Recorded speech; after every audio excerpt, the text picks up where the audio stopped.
skrifgedeelte kom uit Micha 6. As 'n mens kom om die Here te aanbid, wat moet jy saambring? Moet ons God aanbid deur jaar-oud kalwers te offer? Sal dit vir die Here aanvaarbaar wees as ons duisende ramme offer of 10.000 strome olyfolie aanbied? Sal dit hom bly maak as ons oudste kinders offer om te vergoed vir ons sonde? Nee, hy het reeds gesê wat reg is. Die Here verwag van julle om reg te laat geskied, om liefde en trou te bewys en om nederig voor God te lewe. Denk vir 'n oomblik saam met my aan 'n ma met 4 kinders. Sy sit eendag saam met 'n vriendin en drink koffie en hierdie vriendin vra vir haar, vertel my, watter een van jou kinders het jy die meeste lief? Sy glimlag en sê, ek het hulle almal ewe lief. Maar die vriendin hou net aan, nee, dit kan mos nie wees nie, daar moet tog een wees wat jy die meeste lief het. En uiteindelik antwoord die ma, weet jy, wanneer een van my kinders deur 'n moeilike tyd gaan, wanneer daardie kind seer gemaak is of onregverdig behandel word, dan gaan my hart op 'n besondere manier na daardie kind uit. Maar andersins het ek hulle almal ewe lief. Hierdie storie gee vir ons 'n prentjie van hoe die Here is. Die Here het elke mens lief, maar hy het 'n besondere, 'n spesiale plek in sy hart vir die kwesbares, vir die wat gebroken is, die wat uitgesluit word, die wat honger is, treur, siek is of seer het. En vandag as jy 'n slagoffer van onreg is, reik God se hart op 'n besondere manier vandag na jou toe uit. En die woorde van die profeet Micha wys ons iets van hierdie hart van God.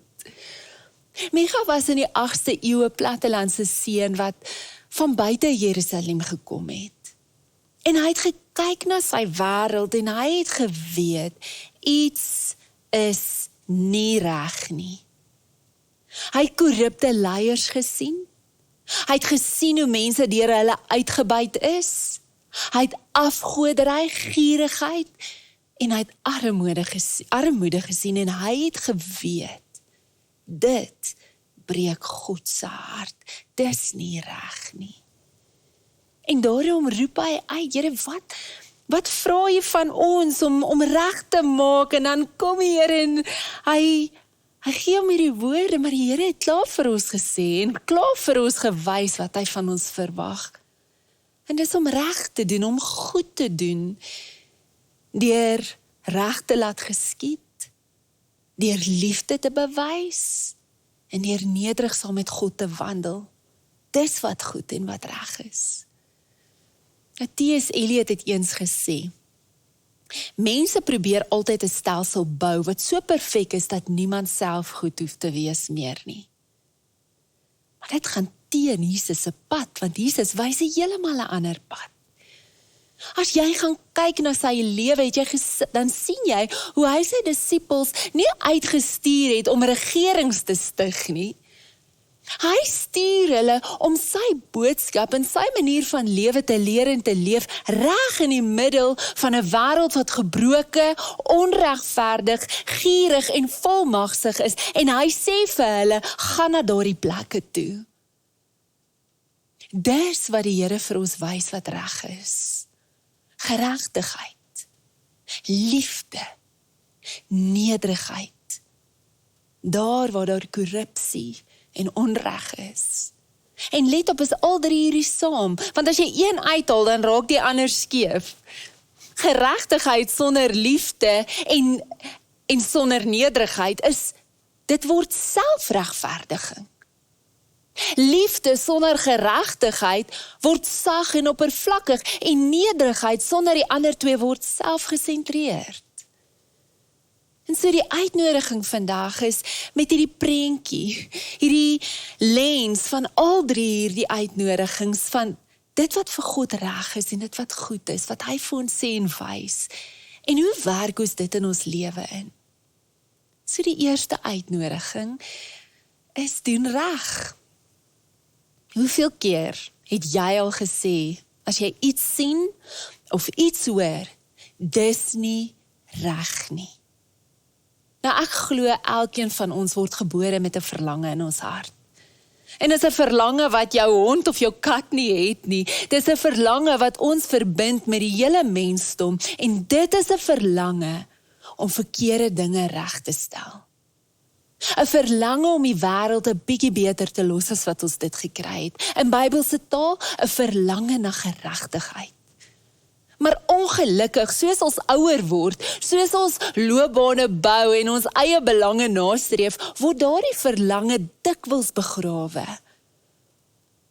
Begrawe onder selfgerigtheid, begrawe onder moegheid, onder vrees en selfs onder bitterheid. En tog, wanneer ons hierdie verlange begrawe, verloor ons iets van die lewe wat God vir ons bedoel het. Nou Micha het korrupsie en uitbuiting gesien en in hierdie konteks en realiteit wat vandag onsinne is op soveel maniere, word ons herinner dat wanneer ons oorweldig is met sisteme en die uitdagings van 'n gebroke wêreld, dat ons moet doen wat reg is. Micha se uitnodiging is nie, gaan los die hele wêreld se probleme op nie, hy sê net, doen reg.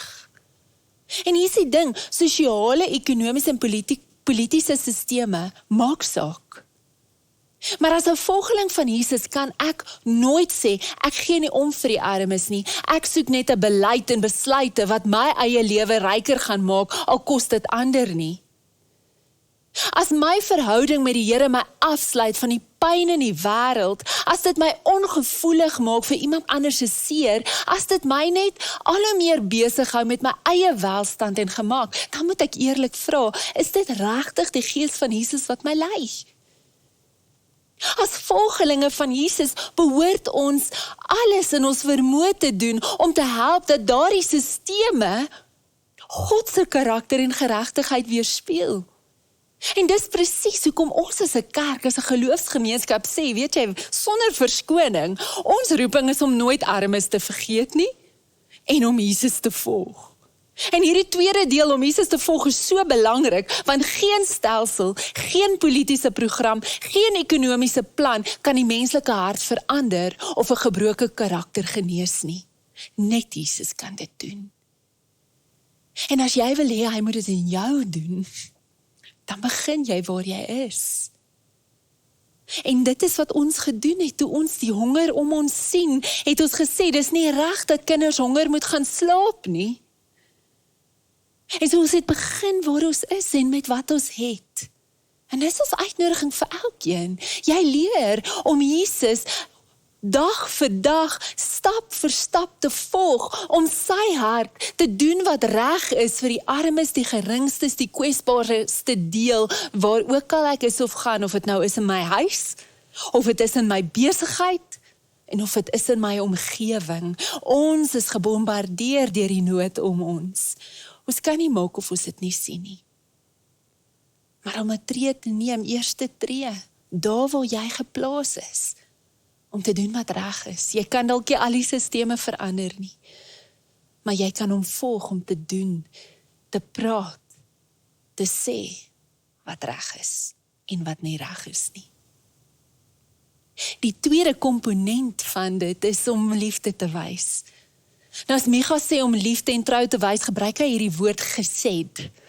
En is een van die rykste woorde in die Bybel. Dit beteken nie net liefde in gevoel nie. Dit beteken loyale liefde, troue barmhartigheid, vriendelikheid wat volhard, selfs wanneer dit moeite kos. Maar hoe doen ons dit sodat ons dit goed doen? Want kyk, ons kan met die beste intensies gaan en dan maak ons eintlik meer skade, nee. Hoe doen ons wat goed is en wat reg is? Nou ek het in die week 'n potgooi geluister en die persoon het hierdie frase gesê en dit spook nou nog by my.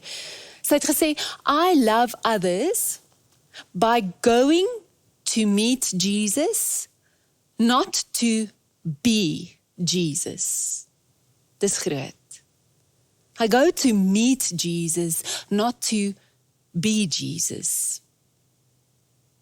Ons kan die beste bedoeling sê. Maar as ons nie regtig luister na mense se werklike behoeftes nie, kan ons hulp maklik skeefloop.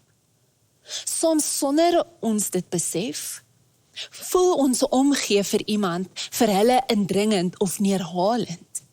Dit kan klink asof ons beter weet. En dit kan selfs hulle waardigheid afbreek. Ons bedoel goed, maar ons eindig op 'n plek waar ons eintlik die ander persoon se vermoë om self op te staan en self te bou ondermyn.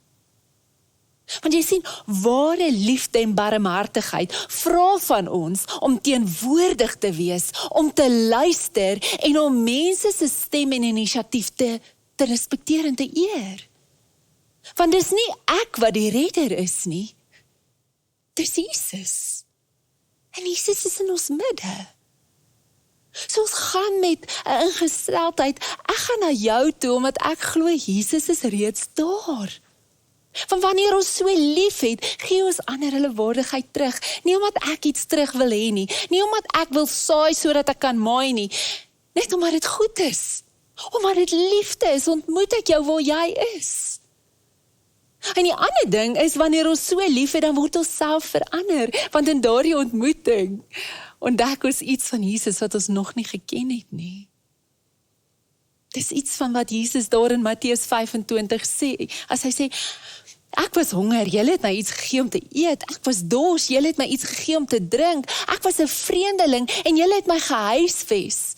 Ek was sonder klere, julle het my klere gegee en ek was siek, julle het my verpleeg. Ek was in die tronk en julle het my besoek.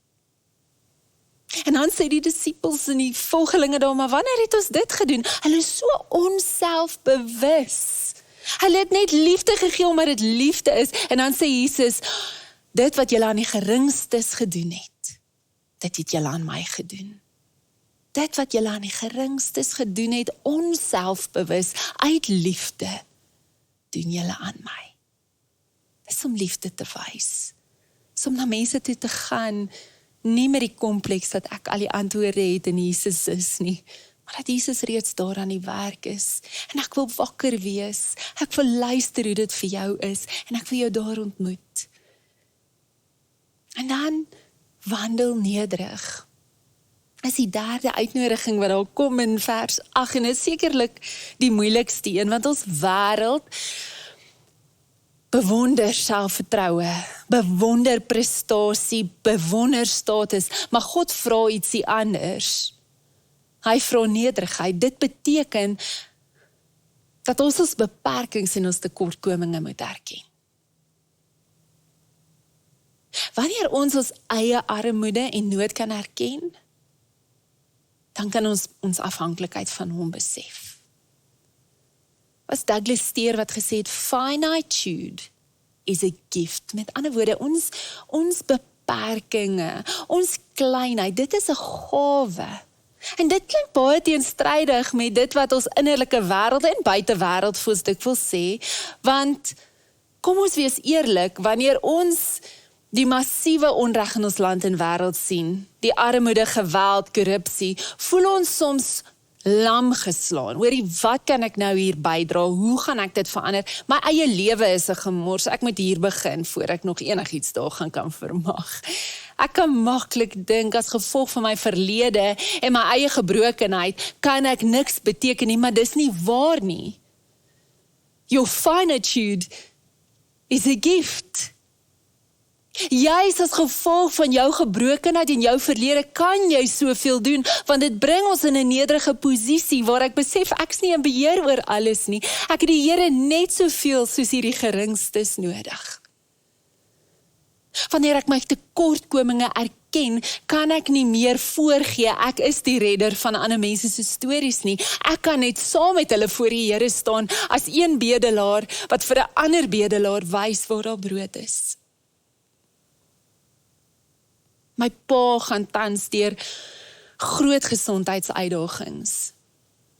En in hierdie tydperk, die laaste paar weke, is ek net so herinner hoe ons as 'n gesin, ons 4, ek, my sussie, my ma en my pa, deur baie moeilike tye al saam is. En toe ons die skok van sy diagnose hoor, het ons 3 meisies teruggekyk en geweet, ons het al deur so baie gegaan, ons sal deur hierdie ook kan kom.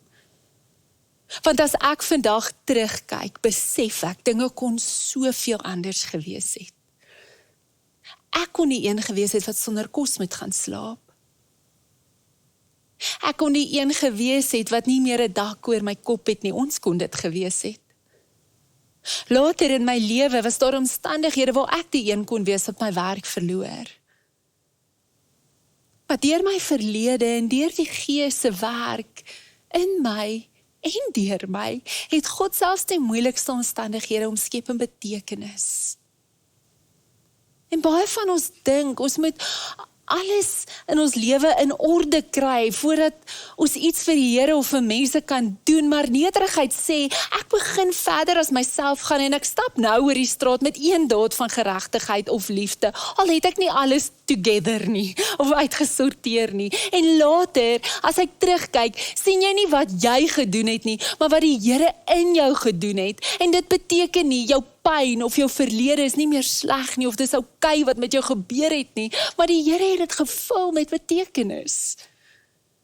En so ontdek ek, terwyl ek ander dien, die genesing, die hoop en vreugde wat ek self nodig het. Jy kan nie sien toe gaan en op soek na dit nie, as jou primêre motief daardie vreugde en die genesing nie, want dan gaan jy eindig met neurose. Nee, jy ontdek dit terwyl jy uitreik, terwyl jy verder as jouself begin leef na ander, in jou gebrokenheid, want in nederigheid besef jy, ons almal is so afhanklik van hom. En dis die uitnodiging wat na elkeen van ons toe kom in hierdie volgende paar weke. Doen reg. Wys liefde. En wandel nederig. Die Here het nie gesê, gaan doen net reg, of sit net en wees liefdevol, of kom sit net by my voete nie. Hy sê, doen geregtigheid, bewys liefde en wandel nederig saam met jou God, al 3 saam. Hierdie is 'n reis van integrasie. As ons net sosiale geregtigheid doen sonder die Here, brand ons uit. En dis hoekom soveel mense moeg en moedeloos is. Maar wanneer ons dit saam met hom doen, wanneer ons stap in nederigheid en afhanklikheid van sy Gees, gebeur iets anders. Ons word konstant verfris, vernuwe, herstel, en ons ontvang die krag van die Heilige Gees om aan te hou. So, verbeel jou 'n gemeenskap wat werklik getransformeer is deur die Here se werk. Die werk wat hy self beskryf het as goed. 'n gemeenskap waar mense kies om reg te doen, selfs wanneer dit jou iets kos. Waar mense liefde wys, nie net vir hulle vriende nie, maar vir die geringstes, die kwesbaarstes, vir die mense wat die wêreld vergeet het. Verbeel jou 'n gemeenskap wat nederig saam met die Here wandel elke dag en elke besluit, en omdat ons saam met hom wandel, herskryf hy ons stories, herstel hy ons wonde en maak hy van ons draers van hoop. En verbeel jou hoe so 'n gemeenskap nie net mense verander nie, maar selfs sisteme. Hoe gesinne, skole, besighede, hospitale en dorpe anders lyk, omdat God se mense die roep gehoor het. Doen reg, wys liefde, wandel nederig. En Here, dit is die gebed van ons hart. Ons hoor u stem, ons hoor u woord, en ons is oorweldig met die gebrokenheid, maar Here, ons wil nie moedeloos raak nie, want ons draai ons oë na u toe, u wat weet wat reg is, maar u wat ons kom wys wat reg is. En Jesus, ons volg u na daardie plekke. Heilige Gees, ons wandel saam met u. Dankie dat U ons versterk en verkoop en genees en krag gee. Help ons om lief te hê, met barmhartigheid, Here. Help ons om te laat gaan van ons vooropgestelde idees wat ons weerhou om regtig daar te wees, vir die wat niemand het nie. En help ons om die moed te hê, om te doen wat reg is. Laat die wil geskied. Laat dit wat reg is geskied en laat dit wat goed is geskied, Here. In Jesus naam. Amen. Indien jy 'n gebedsversoek het, is jy so welkom om ons te kontak. Die kontakbesonderhede is op jou skerm. Ons bid graag saam met jou en vertrou graag saam met jou. Ontvang die seën van die Here. Die genade van Jesus Christus, die liefde van God ons Vader en die vrede en krag van sy Heilige Gees is en bly met jou, nou en vir altyd. Amen.